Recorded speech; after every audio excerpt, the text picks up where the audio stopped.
Assalamualaikum warahmatullahi wabarakatuh. Salam sejahtera bagi kita semua. Salam Om Swastiastu, Namo Buddhaya. Salam kebajikan.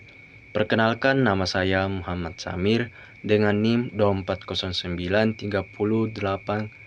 240930811034 dari kelas Manajemen 243B, Program Studi Manajemen di Sekolah Tinggi Ilmu Ekonomi Makassar Maju.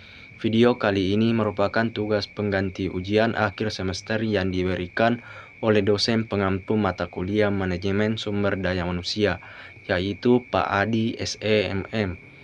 Di sini saya akan menyampaikan hasil resum observasi saya di PT Semen Bosowa Maros.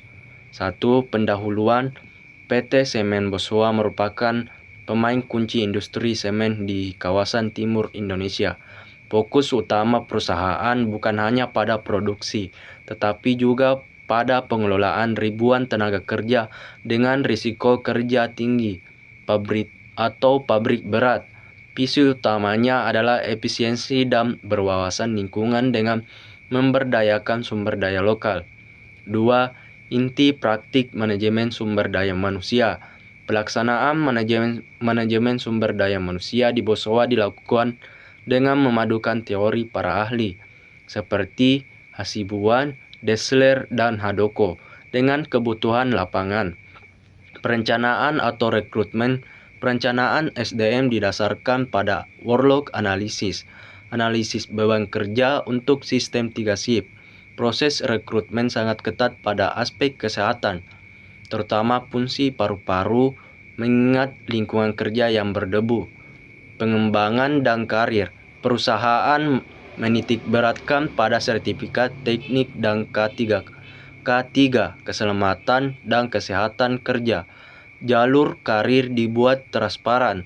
Operator, foreman, dan manajer untuk menjaga loyalitas, konversasi, dan pemeliharaan. Penilaian kinerja dilakukan tiap bulan melalui KPI.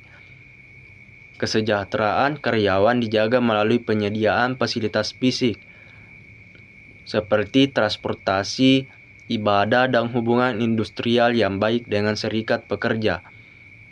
3. Analisis SWOT manajemen sumber daya manusia, yaitu strength atau kekuatan, tingkat loyalitas karyawan yang sangat tinggi, weakness, kelemahan, adanya kesenjangan, penguasaan teknologi pada generasi karyawan senior, opportunity atau peluang, potensi pengembangan teknologi semen ramah lingkungan, trend atau ancaman, risiko perpindahan tenaga ahli. 4. Temuan unik analisis komparatif. Ada perbedaan antara teori murni dan praktik di lapangan. Secara teori, rekrutmen bersifat teknik universal, namun PT Semen Bosowa memberikan prioritas pada masyarakat lokal. Hal ini dilakukan demi stabilitas sosial dan tanggung jawab sosial perusahaan. 5. Kesimpulan dan saran.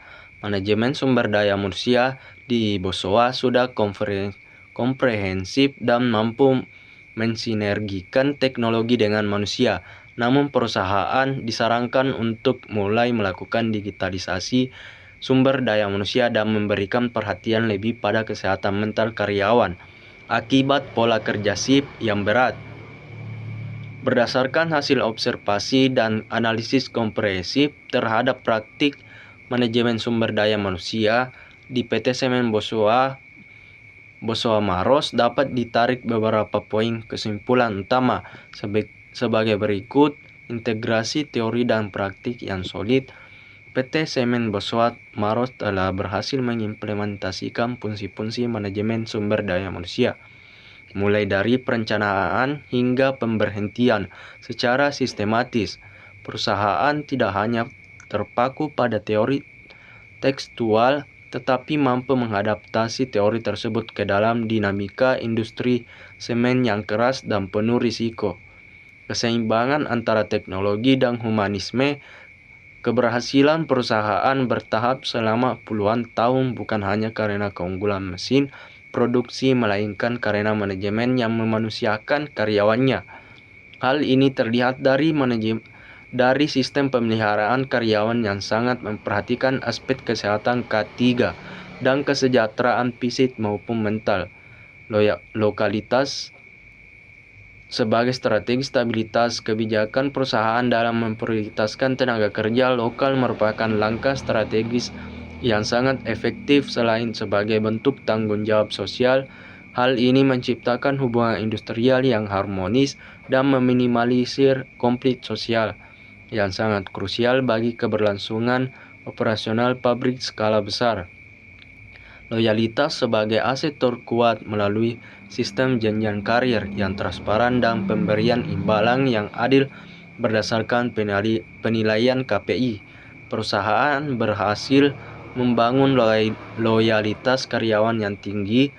Loyalitas inilah yang menjadi benteng utama perusahaan dalam menghadapi persaingan ketat di industri semen nasional.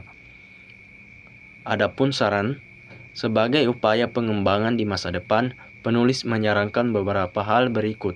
Transformasi digital mengingat adanya gap teknologi pada karyawan senior.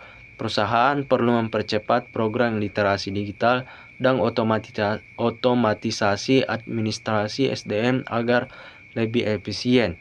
Fokus pada well-being mengingat beban kerja fisik yang tinggi dan sistem shift yang melelahkan. Disarankan agar perusahaan menambah program konseling atau kegiatan rekreasi rutin guna menjaga kesehatan mental karyawan.